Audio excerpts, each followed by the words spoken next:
Noong April 13, 2026, nagsimula ang naval blockade ng US. Sa video na ito, iintindihin natin sa simpleng paraan kung ano nga ba talaga ang blockade at bakit ginawa ito ng US.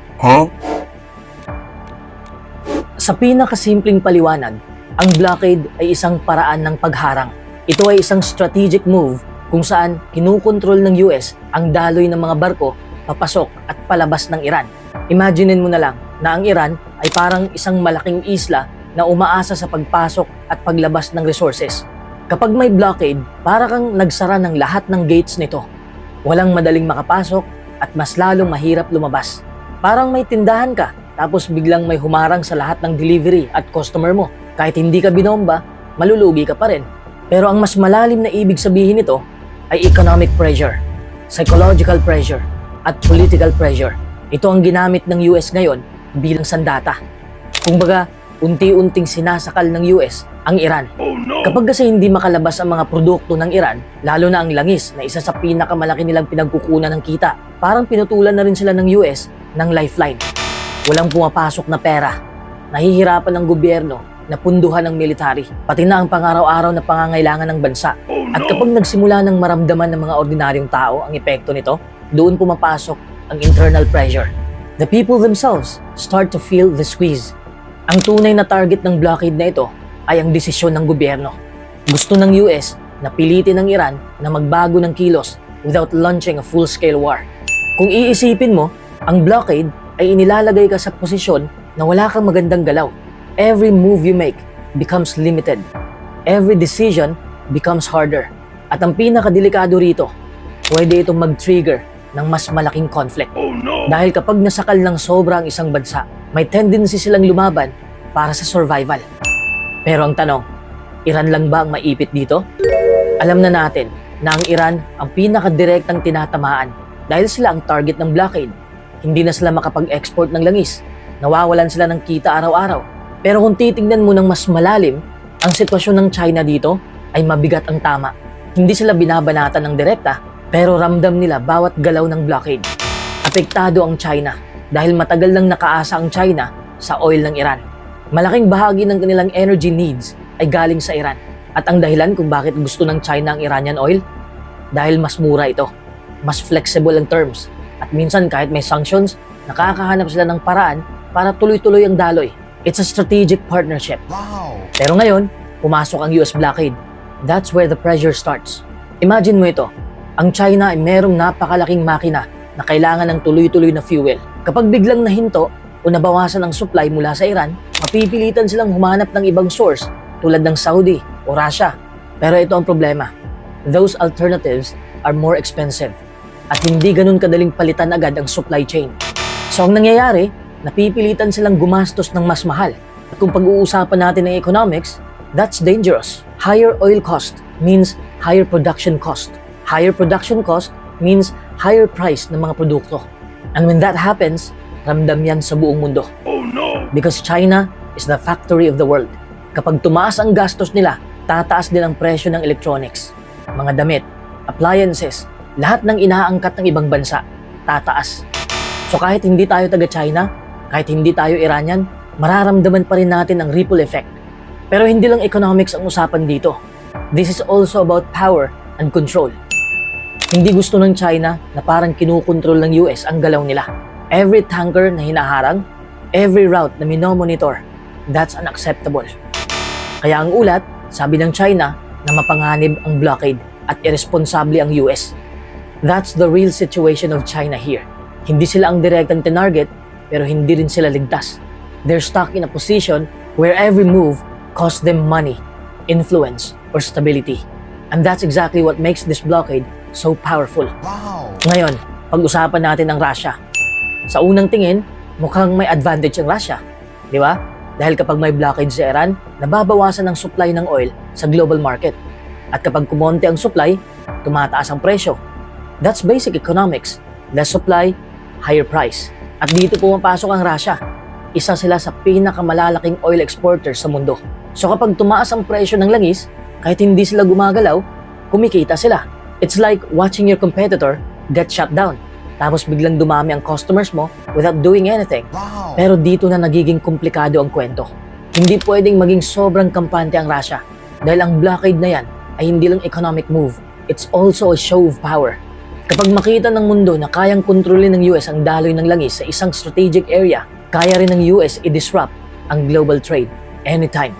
At para sa Russia, napakadelikado yan.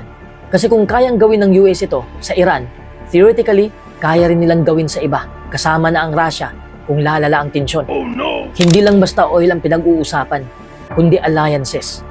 Ang Russia at Iran ay may mutual understanding, lalo na sa pag-counterbalance sa influence ng US. So kung masyadong maipit ang Iran, indirectly humihina rin ang strategic position ng Russia.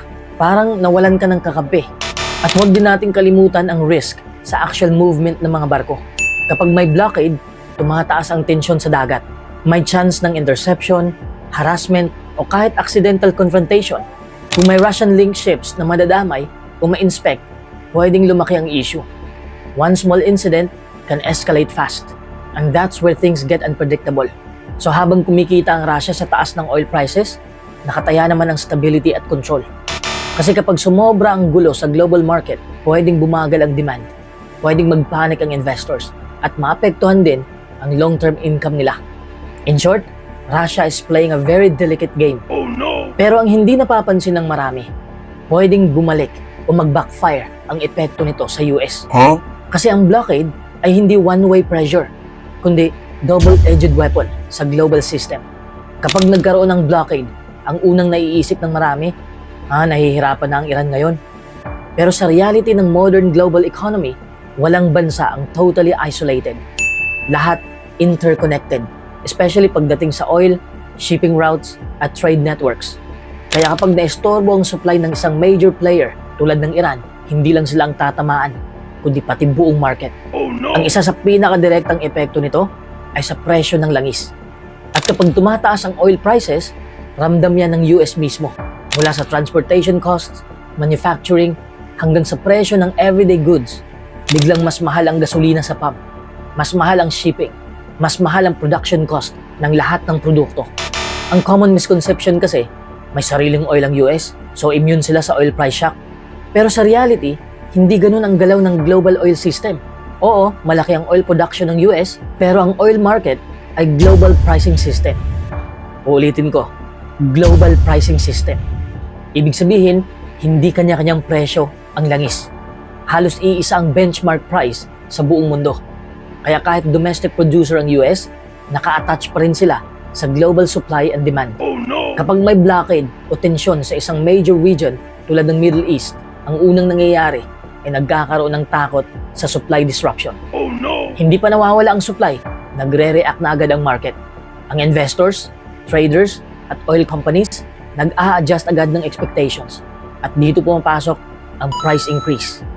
This is what they call risk premium. Kahit wala pang actual shortage, tumataas na ang presyo dahil may uncertainty. Kahit may sariling production ng US, hindi ibig sabihin na sapat ito para sa buong ekonomiya nila without imports. Ang US ay both producer and consumer. Sobrang laki ng demand ng US, kaya kahit producer sila, kailangan pa rin nila ng imported oil at refined products. So kapag tumaas ang global price, kahit domestic oil ang ginagamit mo, nag-a-adjust pa rin ang overall market pricing system. Huh? Kaya kahit strategic move ito ng US, nagkakaroon siya ng economic backlash domestically. Ang ordinaryong Amerikano ang unang nakakaramdam ng inflation pressure.